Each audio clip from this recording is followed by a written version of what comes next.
When I first started riding, getting a cheap CBF 125 was an inexpensive way to pick up a new hobby, gain a mode of transport, and have quite a bit of fun overall. But what started out as an exercise in frugality quickly became one of my more expensive hobbies. I've spent more on motorcycling than I would have done on an entire car by now, if you add up all the money I've spent on my bike, insurance, gear, and training. But I do think that motorcycling can be a much cheaper way of getting around compared to a car, if you want it to be, or it can quickly become a huge money pit. The thing is, motorcycles and cars are just different, and it makes it very difficult to compare like for like. For example, your average motorbike will massively outperform pretty much any car on the road. Your average car will do 0 to 60 in about 7 to 10 seconds. Motorbikes are obviously a lot lighter, so you'll get the same numbers out of a 250cc bike or so. So it goes without saying then that tyres will wear out much quicker on motorbikes, and they're much more expensive to replace. They start at about £100 a tyre, depending on what you go for.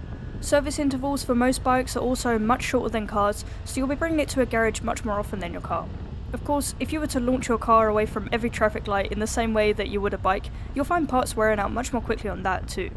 Getting a motorbike licence is expensive, but to be fair, a car licence will cost you a few £100 too, by the time you take a bunch of driving lessons. The difference is that most people get a car driving licence when they're pretty young, and their parents or their part-time job helps them to pay for it, so you don't feel the cost as much.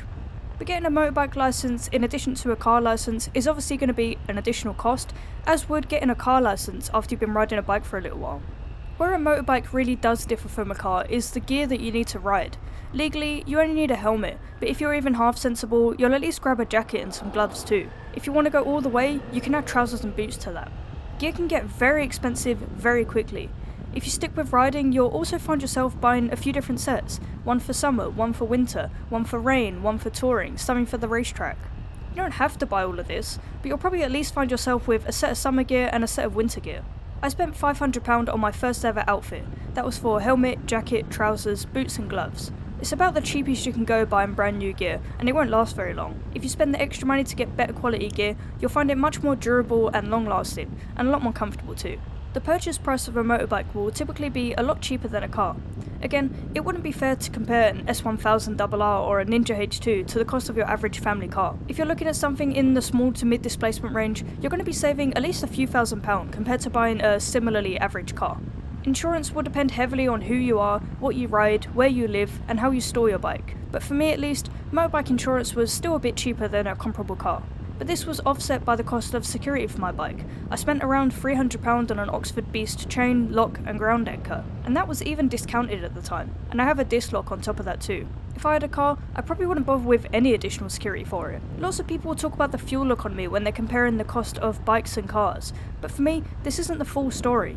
It's no real good if your motorbike gets 60 miles to the gallon while your car only gets 30. If you had to spend a few £1,000s buying the bike and the gear, getting the license and paying for 2 lots of insurance, you probably haven't saved anything. But maybe you do so many miles that the extra fuel economy is still worth it, even with the cost of getting the bike. If you commute something crazy like 100 miles a day, then maybe in this case the bike will pay for itself just off of fuel savings. But if you're only going to ride your bike for 1,000 or 2,000 miles a year, the fuel savings, in my opinion, are pretty much irrelevant over the cost of the bike. So as I said, motorbikes and cars are just different, and it's really hard to compare them like for like, and say that one is cheaper than the other. But for your average person, you definitely could save some money by switching to motorcycling, and here's how I would do it. Assuming I owned a car, and assuming that I had no kids or pets and I didn't really need a car, I'd sell it.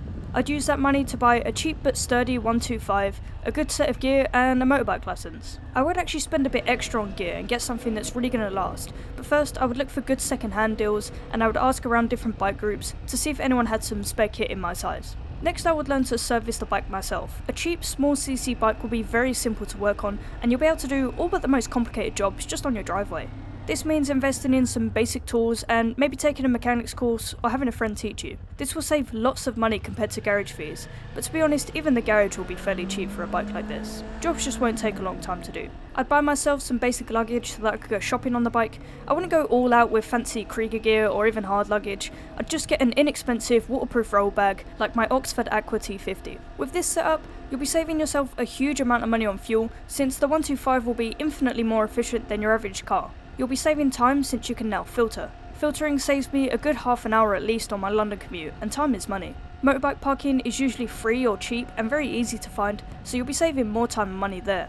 This bike won't be super powerful, so things like tyres, chains and sprockets will last a fair while. Going car free won't work for everyone, and I think running this setup alongside a car probably won't save you that much money after the investment in gear and a license. But there will still be the benefits of filtering and finding somewhere easy to park, and that's worth it alone in my opinion. Of course, if your commute involves motorways and things like that, a 125 is probably not the best choice, and you're probably looking at a 250 or a 300. So overall, I think that a motorbike can save you money over a car, but mostly if you buy yourself a small displacement bike that's going to have similar performance to the car that's being replaced. If you're going to run a bike and a car, I don't think you'll save too much, but of course you're going to gain the fantastic hobby that is motorcycling, and you'll save time on most journeys. If you really want to keep the car and have a cheap way of getting around on the side, a bicycle is also a fantastic option. Pretty much anyone without health issues can cycle for a good 30 minutes to an hour without much training, and you'll cover about 5 to 10 miles in that time. Cycling can also become an extremely expensive hobby once you get into really high-end stuff. But if you're an average person on an average bicycle, you'll be saving money pretty much immediately compared to a car, and even to a motorbike.